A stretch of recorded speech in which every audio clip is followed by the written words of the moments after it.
Next, we're going to go to Keith. Hello. Hello. How are you guys doing today? Good. How are you? Oh, I'm fine. I love the discussion. I watch you guys all the time. Thanks. I am here to convince you that there is a God. Okay. And I have a short and pointed argument. I've recently discovered in my life my own spiritual path after being an atheist for many years, or what you would call an agnostic, more like. Mm-hmm. And it seems like that you guys have an intolerance for ignorance, especially religious ignorance. I'm not sure intolerance is the word I'd use, but...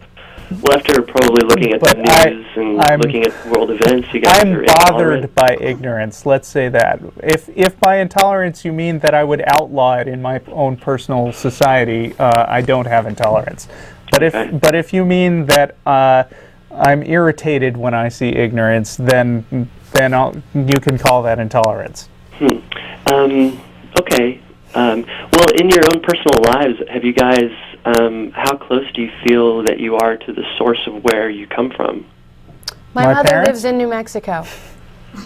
Well, no, that's not what I mean. I mean, your mother comes from somewhere. Her mother came from somewhere. Everything that you see around you comes from somewhere. Actually, scientists do not know right now where the first living cell originated. There's lots of competing theories. Right. Of course, we all live on Earth, so in that sense, we're all pretty close to where we came from. Well, and we also live in a cosmic scale. We also live in a vast universe, and like you said, we don't know exactly where that came from. So right there, that gives an openness to that there possibly is what you would call a God, which and we've already said that it's possible, but just because something is possible doesn't mean that it's true or even likely. For instance, it's possible that there's an ice cream stand on the surface of one of Jupiter's moons. But that doesn't mean that I give that equal weight to the idea that there's an ice cream stand down the street. I think there's different levels of understanding, and not just yes or no, basically. Oh, go ahead. I'm sorry. Well, and I mean, it's not good enough for me. If you're gonna question where we all came from, where it all started, and if you're gonna answer it by saying, "Oh well," if you can't answer it, then therefore God put it there. Then I'm gonna ask you where God came from. Yeah. I can put you in touch with God right now. Okay. Oh, great. If you two guys would look at each other and see the way that you are, you're laughing and you're enjoying yourselves, but what I want you to do is I want you to be open to one another and just look right at each other, right in your eyes. Yeah. Right? See how hard it is? See how much it tickles and how uneasy it makes you feel? Look at each other seriously with an honest and open heart to where you can really see each other. Okay. And see who each other is and appreciate each other. Yes. And? Continue. It doesn't happen in a second. He's my brother. I've been looking at him for 26 years. We've only got 18 minutes left on the show. We can't, okay. Well, my point is that if you take a day and go around and do that very thing with someone that you know or love or care about in a way, and if you sit in silence for 10 minutes looking into that person's eyes, you'll understand and you'll see what God is and how to get in touch with God on a deeper level. God? God is... Yes! Sorry, I'm sorry. You have such intolerance for... What does intolerance mean to you? I mean, what can you explain to me what intolerance means? Well, you giggle and you laugh about something that is that intolerance? I mean, is that the same kind of thing as like burning a cross on somebody's wall? I'm sorry. Let me just put my philosophy out there and tell you what I believe, and instead of going on an argument where we can argue back and forth about each other's beliefs, but. The idea of God to me is as a river. It's not as an omnipotent man that is in the sky, this magical God that you were talking about with the last caller. It's not that. That is what maybe people who are more ignorant about religion may think of God as, because of course they would call you ignorant about religion. Well, I just think that, and I have proof of this in my own life, that God is really a river, and it's exemplified in everything that you see around you. And the energy that you put out there in life will bring you a certain kind of energy in your life. You're from Santa Fe, aren't you? What's that? We grew up in Santa Fe, and we hear a lot of this kind of thing. A lot of people talk about what you're talking about. Well, I mean, this is something, I can give, if I'm open to the universe, I can roll down my window at a stoplight and give a homeless man $20 with an energy of joy and honesty and openness and wanting and honest him to do better and to be able to go home or start his life anew in some way. I give him that money, and then I win triple-fold in the lottery a week later. Have you won the lottery? That I gave him. And the reason that happened to me is because of my openness and my honesty about what I was doing. My intention was out there. Excuse me. Have you won the lottery? Yes. How much? I gave a homeless man $20, and then a week later I won $130 in the lottery. And you believe that one caused the other? Yes. Okay. I, in fact, know that one did. Because how? Because it's not as easy as just rolling. I'll tell you how. It's not as easy as just rolling down your window and giving the guy $20 and going, "Oh, I'm going to play the lottery next week and I'll win more money." Do you often give money? Do you often give $20 to homeless people? I mean, like I don't on a regular that basis. Much. I don't give that much, but I do give How some. many times have you done it? I've done it maybe 5 times. And have you won the lottery each of those times? No. Then I can't quite see how one follows directly from the other. Because God is like a river, and sometimes you will win the lottery and sometimes you won't. It's when you expect to win. Wait. Let me calculate for a second. You've given $120. No.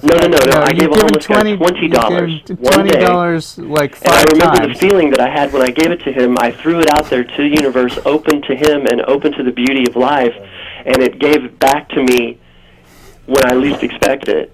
And I didn't really need the money, but I just stopped in the store and I bought lottery tickets to him, and I won. Of course, if you consider all the times that you've given them money and not won the lottery, you're actually probably down somewhat. Okay. Well, it's actually if you expect to win the lottery every time you give a homeless man money, that's where the problem is. That's where the problem starts. Okay. I don't expect anything from life. I only want to contribute, and I want to have an open joy in my own life, and that's what God is. Can I toot my own horn for a second? Yes. I'm a social worker. I give my life to the people every day of my life. I have chosen that as my life's goal. Mm-hmm. I have not won the lottery. Mm-hmm. I don't make very much money at all. I make less and less money all the time. Yeah. Because we have a Republican capitalist administration and they don't like social workers very much. Mm-hmm. I'm sorry. I retract that. That's not an atheist thing. This is not a political show. It's not a political show. But I'm an atheist. I don't give myself to the people expecting anything back. And you don't think your energy in life that you put out in life gives you the life that you have? I think my energy gives me. I know my energy gives me the life that I have. When you're in traffic, and someone cuts you off, what's your reaction?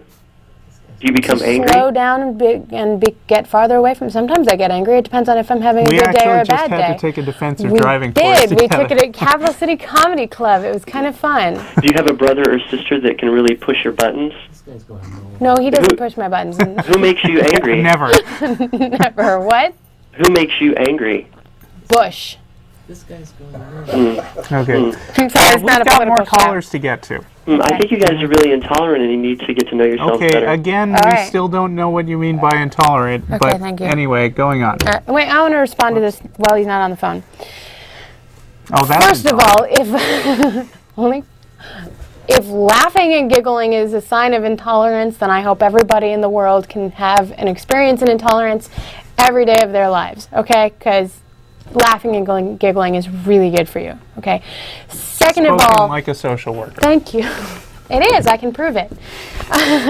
Second of all, if... This is a question of semantics that comes up all the time, especially when you're from Santa Fe, New Mexico. A lot of people say, look around you. God isn't some supernatural being floating around in the universe. He is that tree over there, or that river over there, or this table in front of you, or that blue sky over your head. If you back out, you'll see all the beautiful gestures I'm making that you can't see on the screen. But I believe in that tree over there, and I believe in that river, and I believe in that blue sky over my head. And if you want to call that God, you can, but I choose to call it a tree, because that's what the dictionary calls it. Okay? I mean, you can't tell me that I don't believe in that tree over there. I believe in that tree over there. I just call it a tree. Now, if you want to call it God, do whatever you want. If you want to say that the sky is actually purple, you can go ahead and say that, but I'm going to say that it's blue. Yeah, I'd like to get to the intolerance thing again. Okay. I admit that I was laughing about some of your ideas, and that's certainly true, but I think it indicates that, one, I don't agree with you, and two, I have a sense of humor about it anyway. I value that about myself, and I know what real intolerance looks like. Real intolerance means forbidding people from doing things, categorizing all people for something they basically can't help, like their skin color, from drinking at somebody else's water fountains. Or I just saw Hotel Rwanda this week, where a whole bunch of people decided that some people who looked almost the same as them and didn't even have different religious beliefs, as far as I could see, but the Hutus decided that the Tutsis were all bad, and they killed like 800,000 of them within a week. That's intolerance. Chuckling about ideas I disagree with is not.